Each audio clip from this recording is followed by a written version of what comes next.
because the space race died out sometime around the end of the Cold War, there hadn't really been much innovation or much investment in this area, and Peter Diamandis, being too impatient to actually become a NASA astronaut on his own, said, I'll just organize a competition, somebody else will fund it, and maybe we'll have a chance to all go into space one day. And following on the back of this, a number of grand challenges have happened. So there's currently the Google Lunar XPRIZE, which is, again, for private organization to place a lunar rover or probe or whatever that you think it might look like, maybe this, like some kind of wheel on the surface of the moon. There is the Qualcomm Tricorder XPRIZE. Hopefully Anil will be with us shortly. His team is one of the finalists in this prize, and it's obviously inspired by Star Trek tricorders, which scan your body for health signals. And that's what's actually being invented right now by these teams. There's the Wendy Schmidt Ocean Health XPRIZE, which seeks to understand the effect of climate change and ocean acidification by measuring pH levels to a more accurate level and at far lower cost than is currently happening. Maybe in our 9-to-5-day jobs or whatever we happen to be doing for a living, we feel like there's not really aligned with one of the most pressing problems facing the world.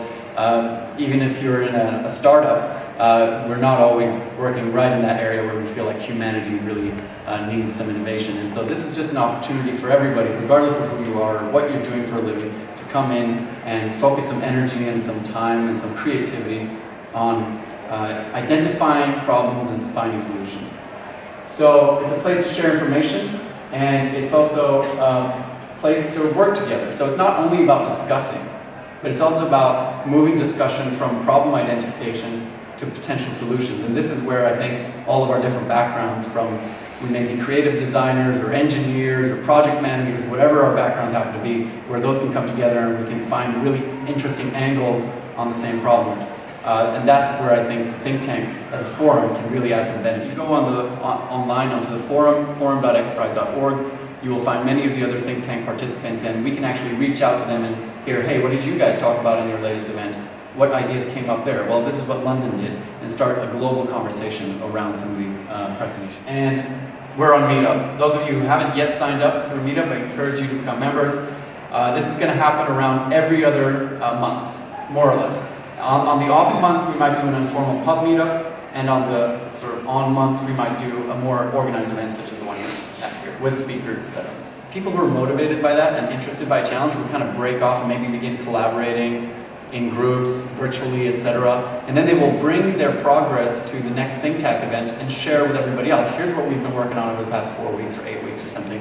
Here's where we're moving on anything from, you know, ocean cleanup to CO2 emissions to health or whatever they happen to be working on. So I imagine it'll look something like HeroX is a bit like a crowdsourcing platform, a crowdfunding platform for competition. So imagine Indiegogo or Kickstarter, except for XPRIZes. If you want to run your own XPRIZE, just go on HeroX, launch it, and see if any money flows in, and you can create a little bit of attention around it. Some of the ideas that we discuss in the think tank over months to come may well be turned into HeroX competitions.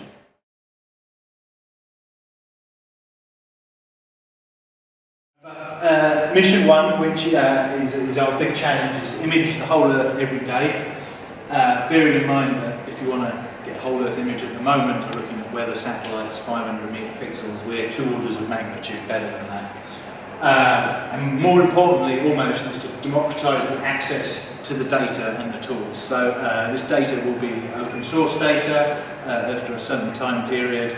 If people who are working with us are humanitarian, environmental, we're not looking to make money from that. We use the latest kind of off-the-shelf components that you might find in a laptop. Storage on these is fairly standard SSD. The cost is, a few tens of thousands of dollars. We make lots of them, so that keeps the cost down. We kind of adopt the kind of software or Silicon Valley design ethos of rapid design cycles. So this picture is Dove 2. It was actually the first satellite we launched. That was build 6, we're now on to build 13 2 years later. That kind of rapid iteration is unheard of in the space sector. We're Yeah, we're a very vertically integrated company, so we design and build these, we pay to get them launched, and then we operate them in space, and the data that comes down is what we build our business on. And as we fly around taking pictures, we get pictures of all areas of the Earth. So, and I think you know, the use applications are not infinite, but they're really big, from urban planning and looking at urban growth, and even slum clearance is something we see, into looking at deforestation. This is something we saw last week in one of the Indonesian islands, which wasn't in the other satellite data, and that was something we just picked up last week.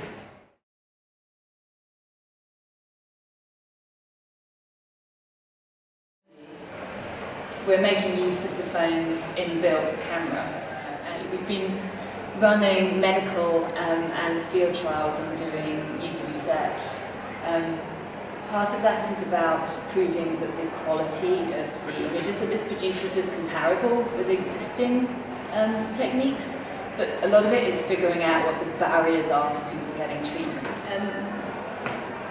When you have a data connection, the phone can send the images and video that you're capturing with the back of the eye, which means diagnosis can be done remotely. That might be that it's in a hospital like 100 miles away, in a town or village if someone's lucky enough to have a clinic there. When the team was out in Kenya, they were sending images to Moorfields Eye Hospital just down the road actually.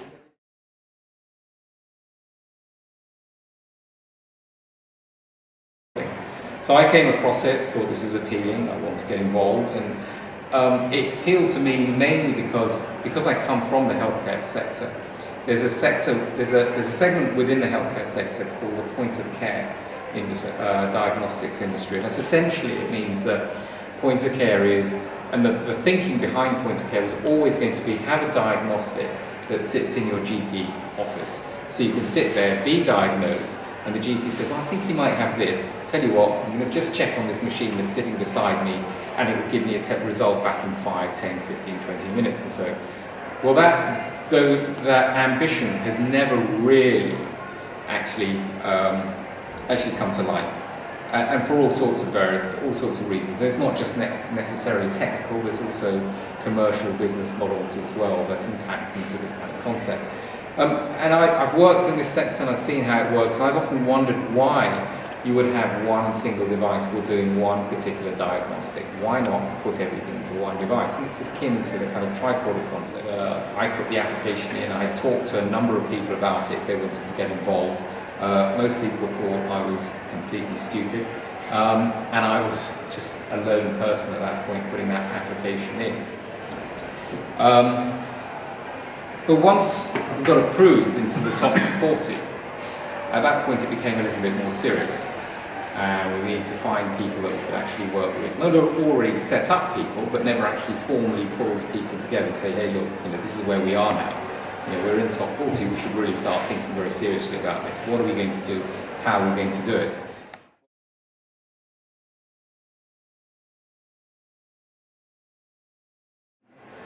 We spent about a week out in rural Shinyanga region in northwest Tanzania. These are some of the poorest communities in Tanzania and in Africa overall. I mean, people living right down on $1 a day. So how quickly they actually took to the devices. I mean, we're not talking days, we're talking minutes of holding a tablet and understanding the menu function, the lock screen, the swiping, the touch screen. I mean, it really is that quick. So we've got some more visits out to Tanzania planned. We're going to go out there and run some rigorous trials.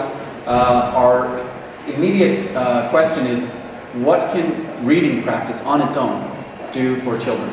So before we design sexy applications, what can simply providing them a little bit of text to read on a regular basis, maybe on their parent's smartphone, do for children who otherwise have no books, no stories in their lives, nothing that we would have taken for granted growing up? And I'm really grateful to be working on something that's this cool. I find it so much easier to get up in the morning than in any previous career I've ever had. The engineering challenge is one side, but it's the challenge has been how you shift from just a pure engineering concept to something that's going to be designed right for the user. And I think what's really interesting about all three of the projects is you're kind of using quite unsexy technology, like stuff that's existed for a while, and using really great design just to simplify stuff that's already there to solve really, really important problems. And I don't often feel so kind of interested and inspired about the stuff that I see.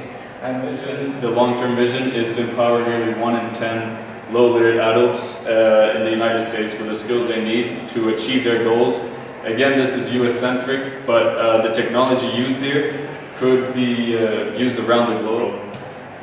So for the first time, we're doing a two-part prize. The first part is the normal one, where the team that does the best solution wins. And the second part is the cities competition. An XPRIZE event is only as good as the teams that participate in it. And you know, the more people that know about it, the better it is. Tell your colleagues, tell your family, tell your friends, spread the noise.